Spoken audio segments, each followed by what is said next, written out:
В Яровцах никто не любил смотреть в глаза маленькой Лизе. В них было что-то неправильное, слишком темное, слишком неподвижное, словно это не глаза ребенка, а щели, за которыми кто-то другой наблюдает за миром.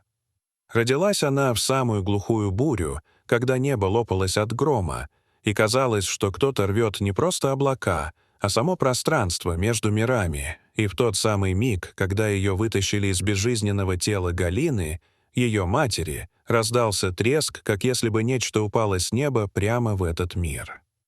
Галина умерла, так и не успев обнять дочь, с раскрытыми глазами и побелевшими губами, словно в последнюю секунду поняла, кого родила.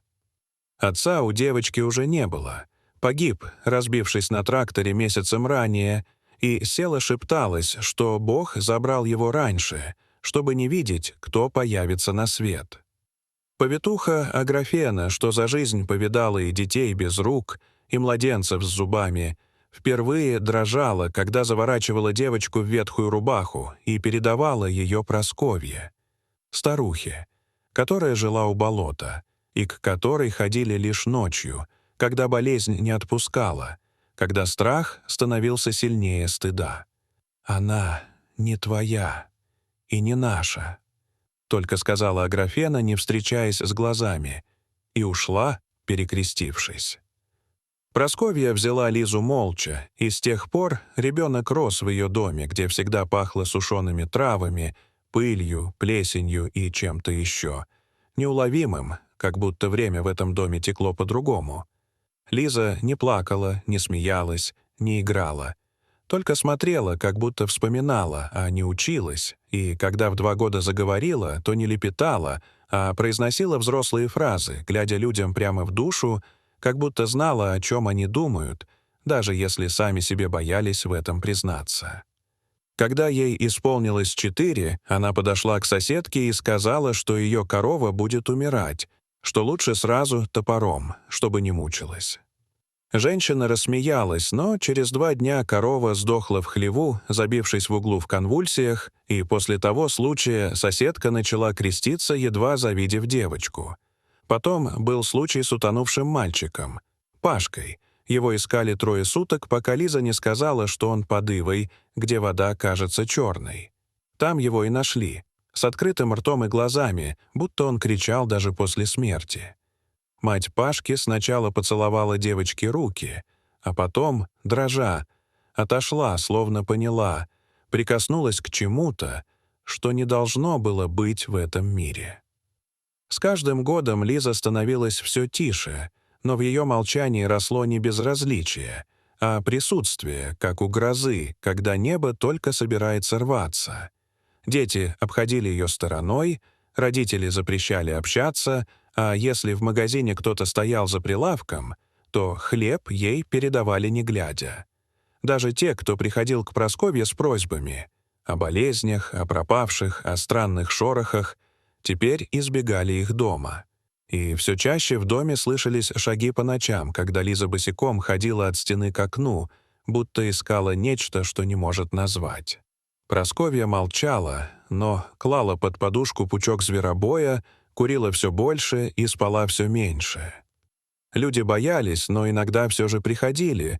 Ночью стучали еле слышно: «Баба Прасковья, посмотри на девочку, муж меня не узнает, ребенок плачет без звука, в колодце что-то шевелится». И Лиза смотрела. Не трогала, не лечила. Только говорила, а потом возвращалась к окну и снова вслушивалась в тьму. Говорили, что она знает наперед, что видит смерть до того, как та приходит. Один старик, Никита, умер спустя неделю после того, как Лиза сказала: «Он меня звал, но был холодный, я не пошла». С тех пор никто не сомневался. Она не просто чувствует, она связана с чем-то за гранью.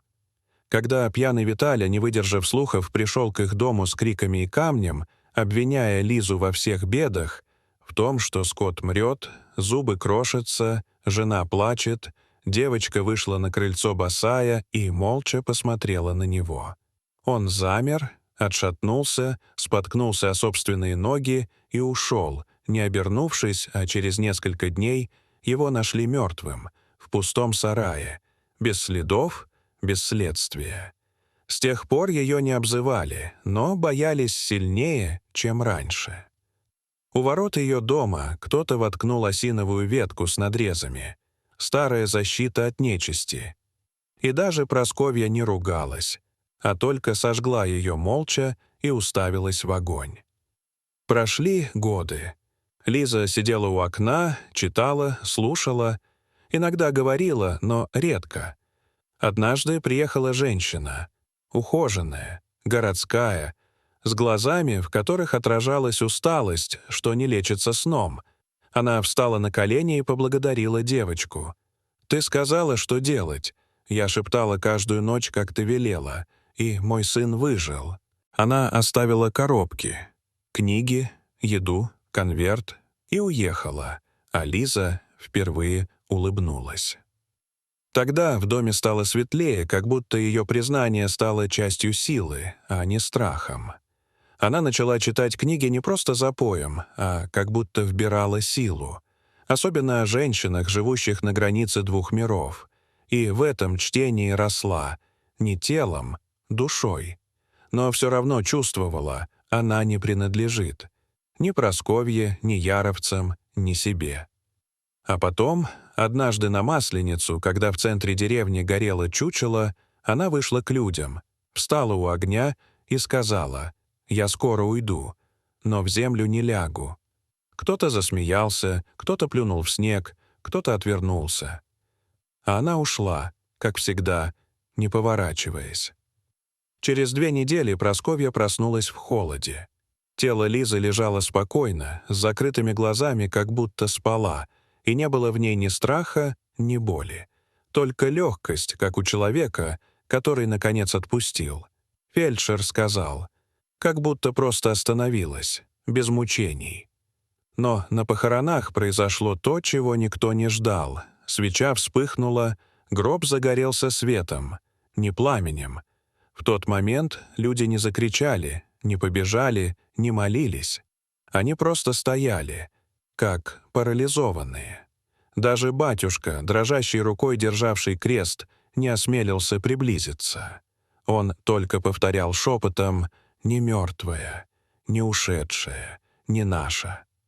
Когда вскрыли обугленную крышку, внутри не было тела, только пепел, клочок ткани и венок, связанный из свежей полыни.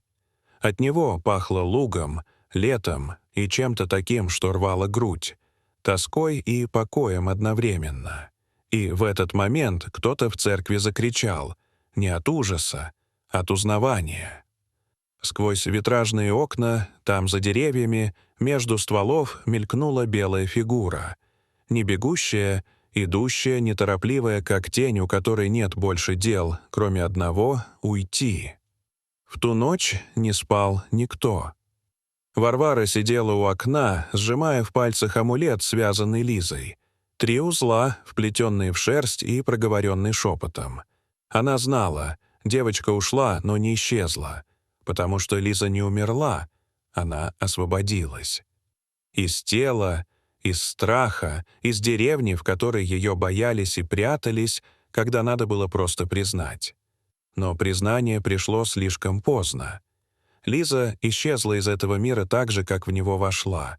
Не по своей воле, не как человек, а как нечто иное. Она была сосудом, не ведьмой, не проклятием. Ее сила была не в том, чтобы мстить, а в том, чтобы видеть ложь, видеть боль, видеть то, что другие прячут. И за всю свою жизнь она ждала только одного — чтобы кто-то не оттолкнул, не испугался, а сказал честно: «Да, я виноват. Да, ты права. Да, ты моя». Но этого не случилось при жизни, потому ее душа не ушла, она осталась между. Пока кто-то все еще боялся, пока кто-то молчал, она ждала. Когда умер Алексей Тимофеевич, последний, кто когда-то оттолкнул ее, кто знал, но молчал, кто остался жить в этой деревне с горечью на губах, Лиза пришла.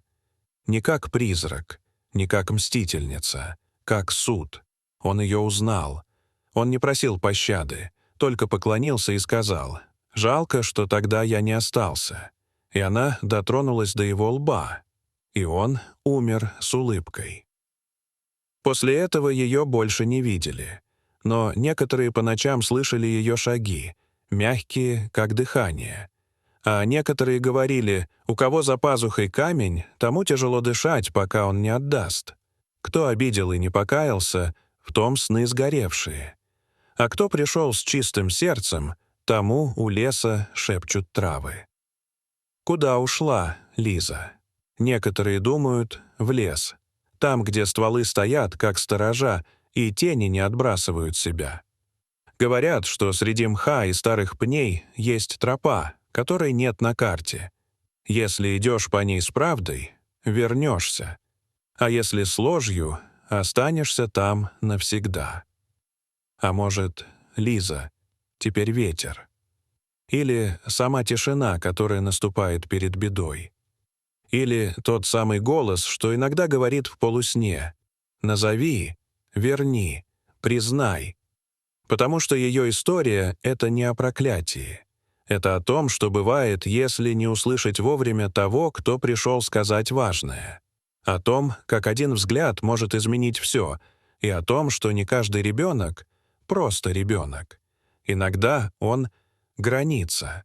Теперь в Яровцах никто не говорит ее имени вслух, но по праздникам, особенно на Троицу, кто-то все же приносит венок из полыни, ставит у опушки и оставляет хлеб. Просто так, без просьбы, без имени. Потому что теперь знают, она ушла не в землю, она стала частью того, что приходит за правдой. Дорогие зрители, что вы думаете об этой истории? Расскажите, пожалуйста, в комментариях. А если вам понравилось это видео, то ставьте лайк и подписывайтесь на наш канал. До свидания.